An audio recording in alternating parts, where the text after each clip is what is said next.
Hi there. I just wanted to respond to Karen's presentation. I thought it was really good, and I think you did a good job explaining what the overall kind of themes were. So I just wanted to respond to some of your questions.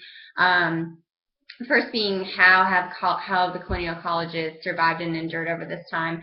I mean, it mentions in the book, but it talks about how these colleges really took advantage of explaining those rich traditions and heritage and where they came from and how long they've been around and just really kind of stressing that and talking about how they have vast experience and a vast history and look at what's happened here.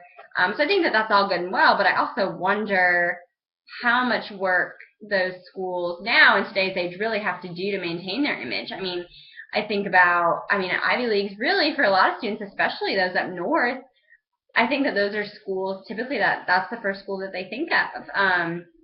So I wonder how much work it really is for those colleges. Now, when you think about cost and all of that, obviously that's probably what turns most people away. But in terms of image, I wonder how hard they really have to work because of this history and because they're so established and because so many people speak so highly and so many great people come out of those institutions. So I just wonder how hard it really is to maintain that. But when you talked about what about the founding institutions that you already knew and what was new, I think 99% of it was new to me, which was really interesting and it's interesting to kind of learn about these foundations and kind of where it all started. So a couple of things that stuck out to me was how in the beginning there was little emphasis on completing actual degrees and that there was no stigma with dropouts. So I think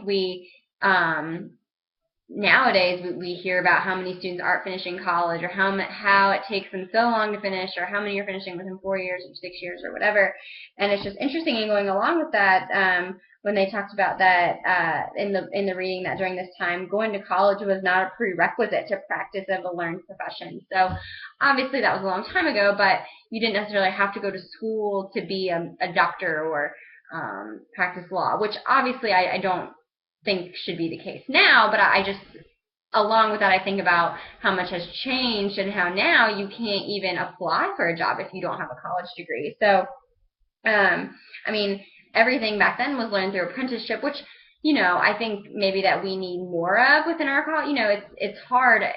Internships are nice when people have access to them or when they can afford to have an unpaid internship, but what about people that can't afford those and then what kind of experiences are they getting? So I think that was just interesting and I guess maybe this should have been posted in other comments, but it just made me think about how the switch has kind of happened and how degrees are probably more important than they've ever really been. So and then finally, when you talked about the Indian training programs, that relates a lot to the article that I read or discussed online.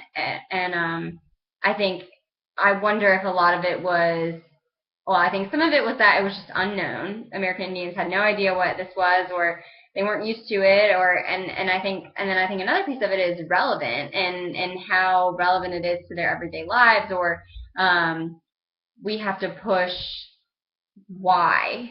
I don't think you can just say, oh, you need to go to college, you need to do this. It's why, what will come out of it, how will it help you. So I don't know. I wonder if they could have added more to that. And obviously their motives were probably not the best. So obviously they probably weren't concerned with why and how. But I think that some of the training programs might have helped if they would have felt like they actually were wanted or that it was going to actually relate to what they did. So I'll wrap up, but I really appreciate your presentation, and I think you did a great job. Thanks.